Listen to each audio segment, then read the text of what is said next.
blew me away was the kindness.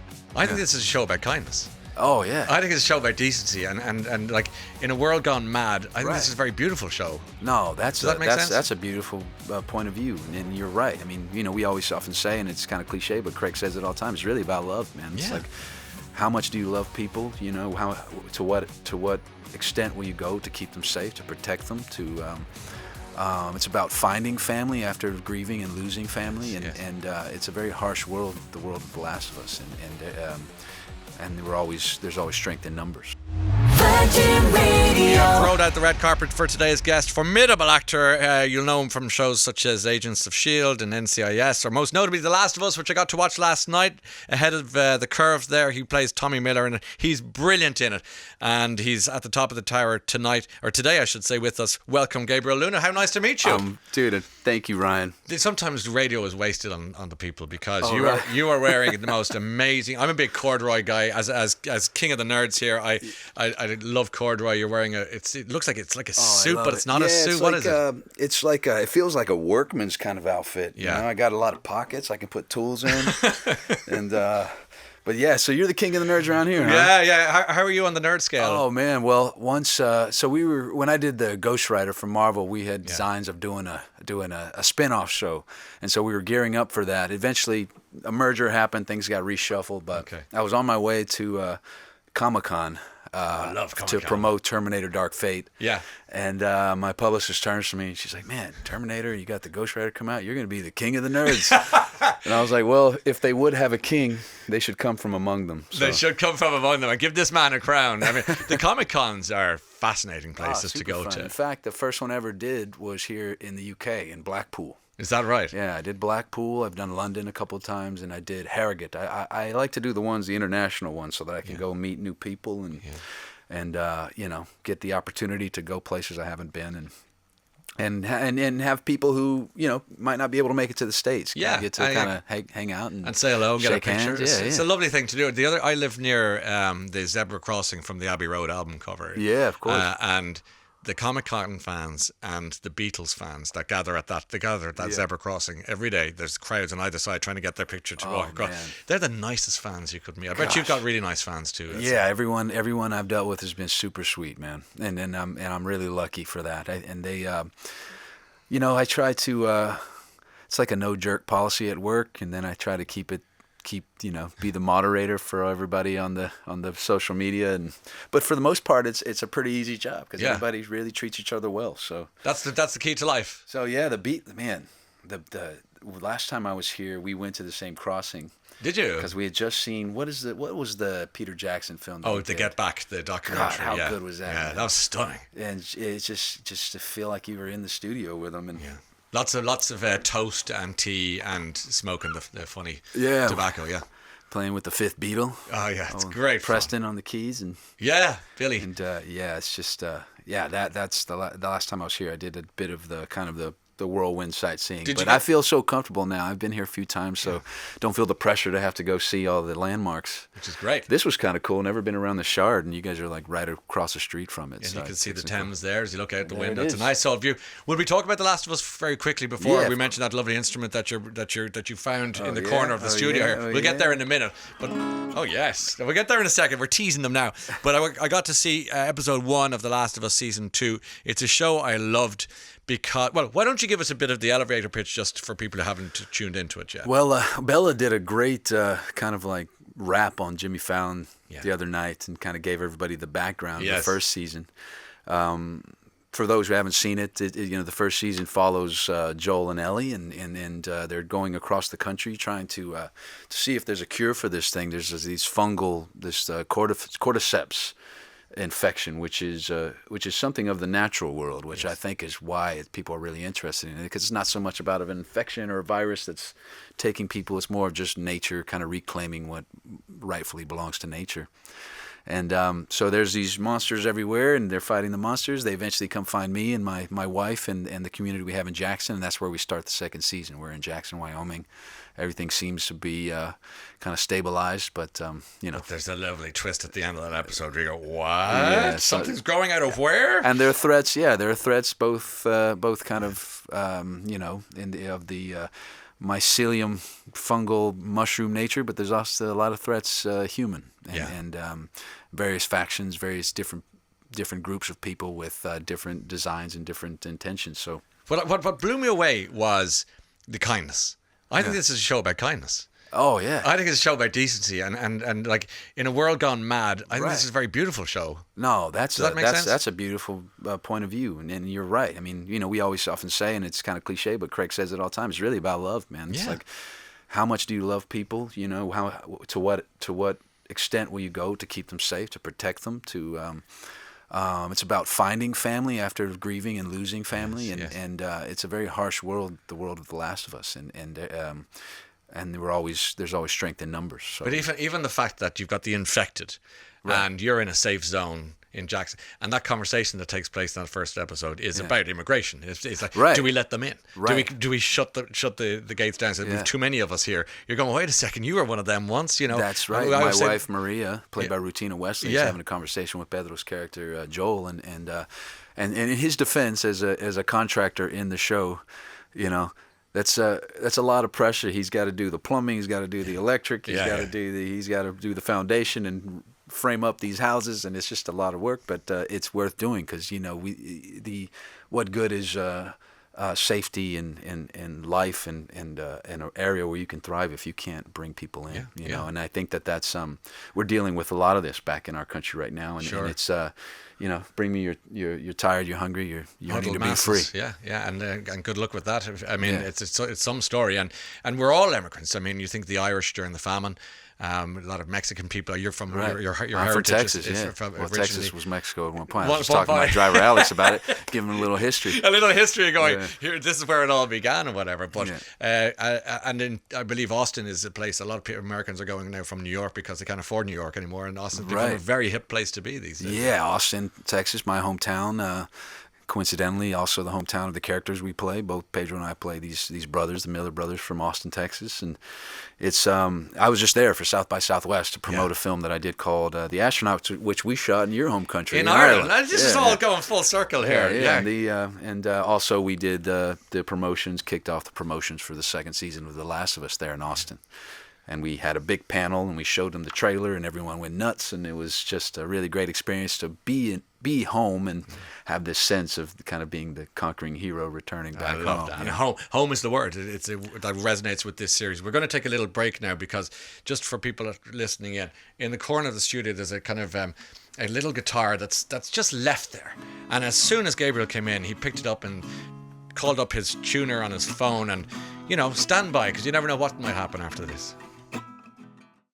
We're just shooting the breeze there about your time in Ireland, and we went from Dublin very quickly to the most beautiful part, which is Connemara. Oh yeah, the Sky Road. It was beautiful. We shot mostly in the Wicklow Mountains, but we went out to Connemara and we stayed at that abbey out there that has the Orient Express cars. Oh, Glenlow. Glenlow, which is a beautiful place. And then had our driver just kind of drive us around Connemara, and just we saw a double rainbow that splashed onto, because the sheep are all painted there, different colors. Marked so that who whom they belong. Yeah, that's right. And then we went over to the Sky Road. Went to Dog Beach. Dog's Bay is beautiful. Yeah, Dog Bay. So you were at Clifton, Roundstone. Clifton. Yeah. Oh, this is my jam. I love it. You got to all the I best. loved it, man. I mean, you got to go back again. What's the crack? You all right? Yeah. The crack was at 90. Yeah, that's it. You went fully native there, Gabriel. So what's the story? I was thinking because there's another great place, the Abbey Glen Hotel up there in on the Sky Road, where you would be very welcome with your guitar. Yeah. You got a great in Dublin, sing-song. man, music was everywhere. It was all over the streets and St. Stephen's Green and all the pubs. Did you get to O'Donoghue's pub? I wondered. O'Donoghue's, that was my spot, man. There you go. That was because we stayed right there, where the Embassy Row is kind of. Yeah. And then right around the way is O'Donoghue's. That's right. And Lawrence Fishburne and Fish wanted to go out one night when we wrapped, and he was like, I want you to take me to an old man pub. That's the one. I just wanted it to be me and you, and we're going to talk. And I was like, that sounds good. So I knew exactly the place. So I took him to O'Donoghu's. Listen. And we talked for like 3 hours, and then eventually these two jockeys down from Cork came up, and they wanted to talk to us, and we just hung out with them. But Fish was like, for the first 3 hours, like, no, me and my friend were talking, and then finally we had about 6 pints in us, and we were like, let's talk. Everybody. Bring on the jockeys. Yeah. Okay, so you picked up the guitar that was lying there in the car. You've tuned it up, and what are you going to sing for us? This was not expected. Well, this is one of my favorite songs. I'm going to do the Conway Twitty version. I believe there's also the Pointer Sisters might have been the first ones to do it. You thought it was an Eric Clapton song because it's called Slow Hand, which is the great Eric Clapton. Of course, Clapton is God, and he's known as Slow Hand. But here we go. Gabriel Luna.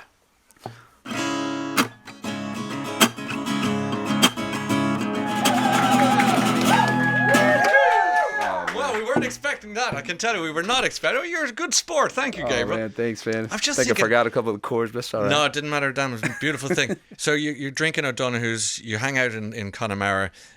You're sure your second name isn't Tubridy. You're not related to me in any way because you like it. Well, my great grandma on my mother's side is from Edinburgh, so there's something, there's some crossover there. I was reading a bit around you. I get the sense your mum is a pretty amazing person. My mom is, yeah. She had to be both mother and father. My father passed before I was born, so she is she's a goddess. What's her name?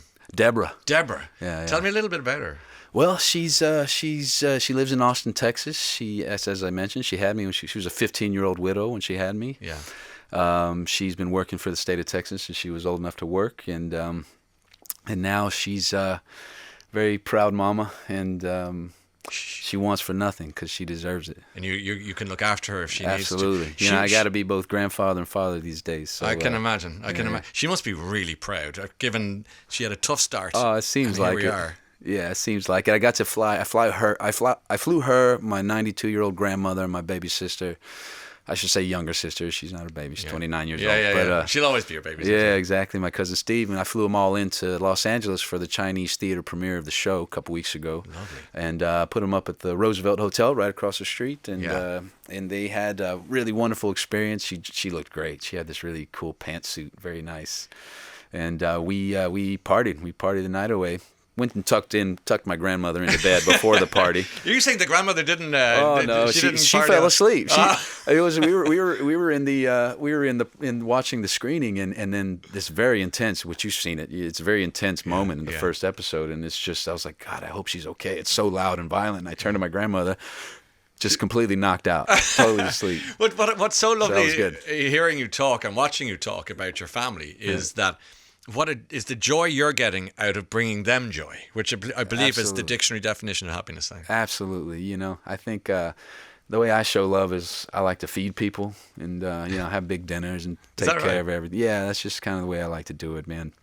And, whatever they need beyond that. But, I think our family is the type that kind of knows and values the appropriate things, and houses are paid off, cars are paid off, everything's pretty much settled. So it's really just now about keeping a nice garden and loving each other and taking care of each other. That's a beautiful philosophy. Helen has been on to WhatsApp to say The Last of Us broke my heart. The last time any TV show had that effect was Band of Brothers. Is as you say, Ryan, kindness, and I think that's what affects people mostly. That's certainly what I take from. Even last night, there's this. I don't want to give too much away, but Bella and her relationship that's kind of nascent but forming, and the protection, stepfather, blended family, just that sense. She's 19, and even if there is a pandemic or if there is Armageddon or there is an apocalypse, 19-year-olds will always be 19, and dads will always be dads, and stepdads will always be stepdads. You know what I mean? It's a language that's universal regardless of circumstances. Well, Catherine has a great line in the first episode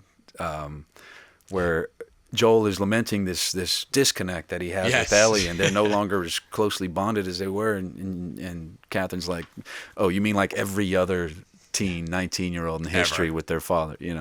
But obviously, people who've seen the first season know that rift is much deeper. That the chasm between them is much deeper, and for a very good reason. It's an epic reason, and one that my character Tommy keeps, and he's the bearer of that secret, and it's causing a lot of stress on his, on his constitution himself, being drawn and quartered in every direction.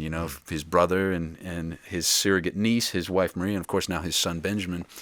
and he has a lot of responsibility. And for somebody who has the free will and spirit of Tommy Miller, I think he's handling it with grace so far. But do you know you'd be brilliant in as a Western? Oh yeah, I'd love to see in a Western. Well, Last was kind of a Western. Yeah, it is. It has that, doesn't it? Kind of the pioneer spirit sort of thing. Yeah, but we got to get you. Well, yeah, no, I possess the requisite skills for that. I think you do. You got the voice and the accent for it. We'll see in Terminal List. We'll see in Devil in Disguise. Lots more coming down the tracks for you. Yeah, Devil in Disguise. We just wrapped a show for the Peacock Network, which will premiere later in the year. Okay. And I'm about to ship out to go start working with Chris Pratt on the Terminal List. A job that came together in a very kind of fluid and natural way. We were at Arnold's Christmas party. Arnold Schwarzenegger. Chris, of course, is Arnold's son-in-law. Yeah. He's married to Arnold's eldest daughter, Catherine. And we were all sitting around.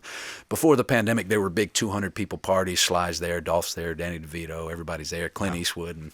And then we came back from the pandemic, and I was expecting to see a very large group, and it was just 25 people. It was very intimate. And I sat there with Chris, Catherine. He turned to me. He's like, I got this show. If it goes to a second season, we'd love to have you. It's a perfect part for you.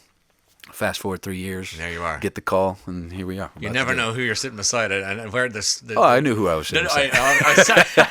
I sorry. You know what I meant. But no. You never know what's going to come of it. That's what I'm saying. But he's like, we should keep it in the family, and that's that's a good way to be. Speaking of which, Patrick Schwarzenegger had a great run out in White Light. He was superb. I love him. I love Patrick so much. He is certainly his father's son when it comes to discipline and his entrepreneurship. And we were just in Sydney, Australia together, doing kind of a co-celebration for HBO down there as they're trying to, as we're kind of moving into the Australian market there.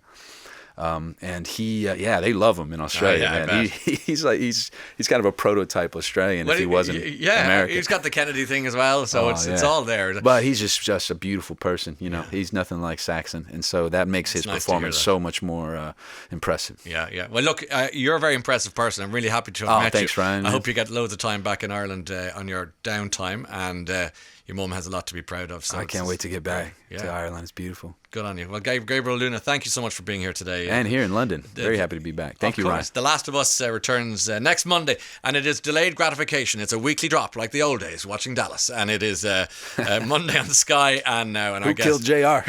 We'll find out in due course. Virgin Radio.